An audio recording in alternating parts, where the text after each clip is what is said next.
दोस्तों, क्या आपको कैश मैनेजमेंट करने में प्रॉब्लम होती है?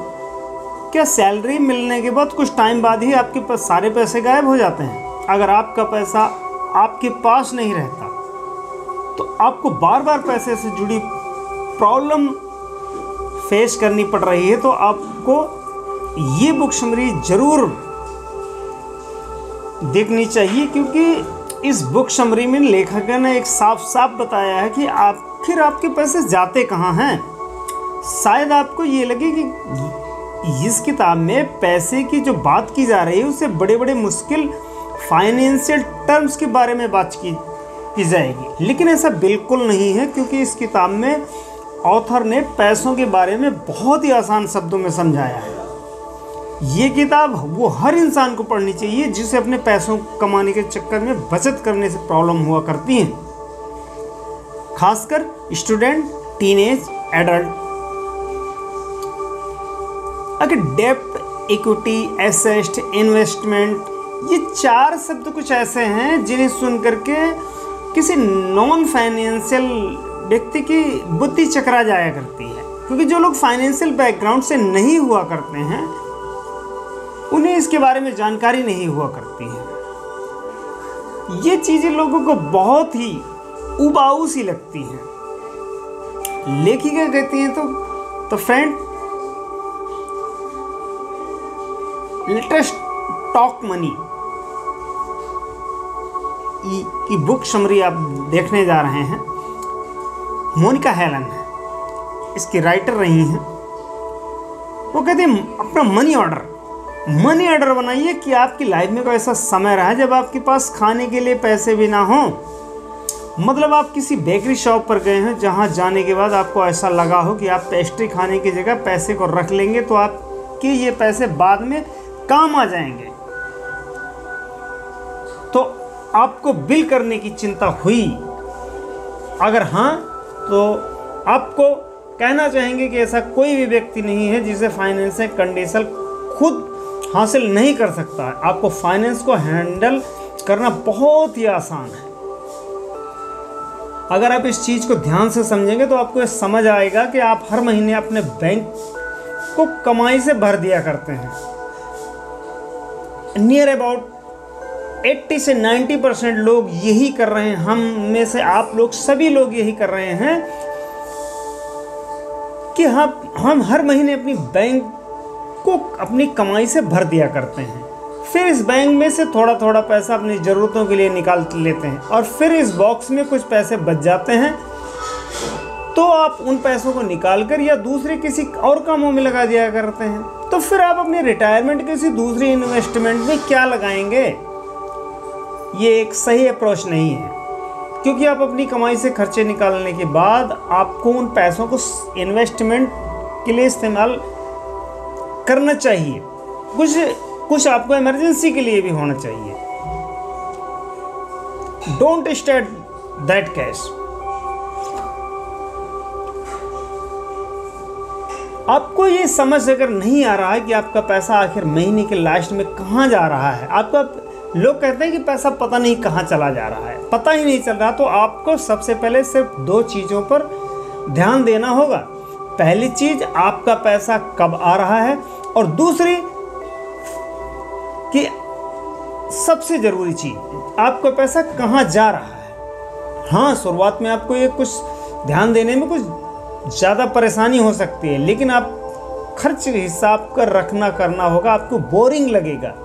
ऑथर ये भी कहते हैं कि आप अपने खर्च पर ध्यान देना शुरू करेंगे तो तब आपको एहसास होगा कि आप कितना ज़्यादा पैसा खर्च कर दिया करते हैं।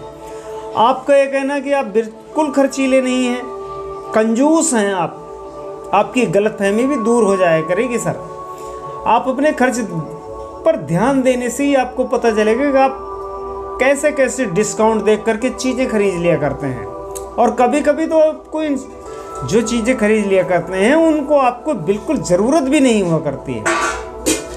आप शॉपिंग के दौरान बजट से ज़्यादा चीज़ें खरीद लिया करते हैं।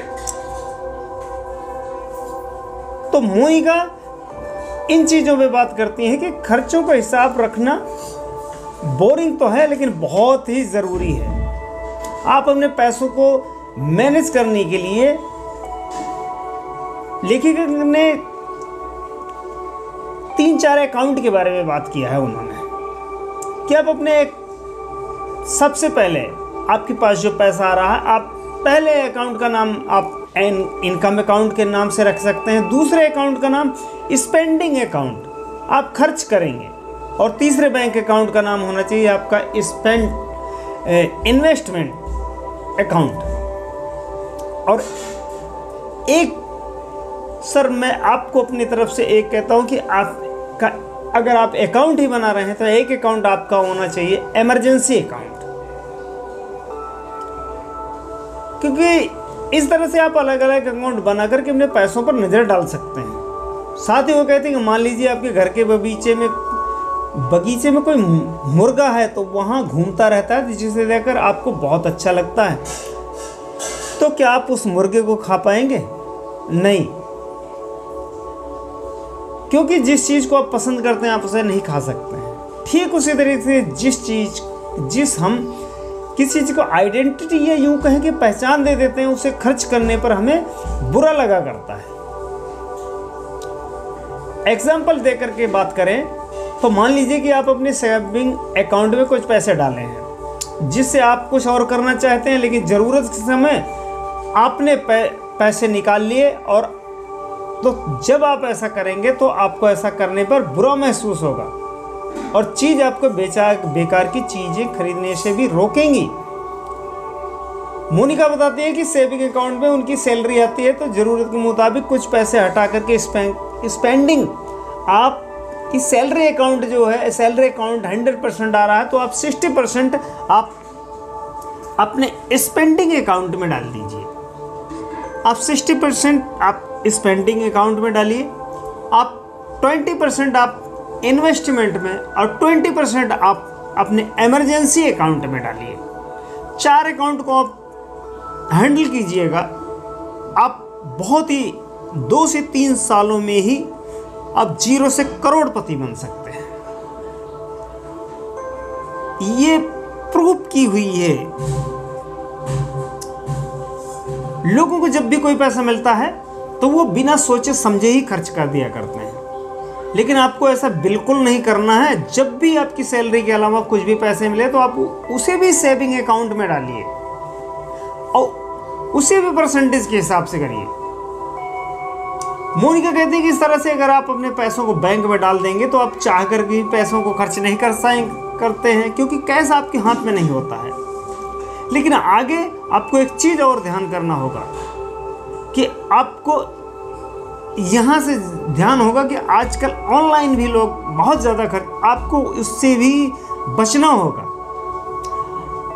जब आप अपने पैसों पर अलग अलग लेबल लगा देते हैं तो तब आप अपने पैसों को खर्च होने से बचा लेते हैं, क्योंकि तब आपका दिमाग बिहेवियर इकोनॉमिक्स में समझने लगता है। और जब आप बार बार अपने बजट पर चलने की आदत हो जाती है तो आपको उसमें चेंज लाना अच्छा नहीं लगता है। तो इस तरीके से आप इन्वेस्टमेंट करने का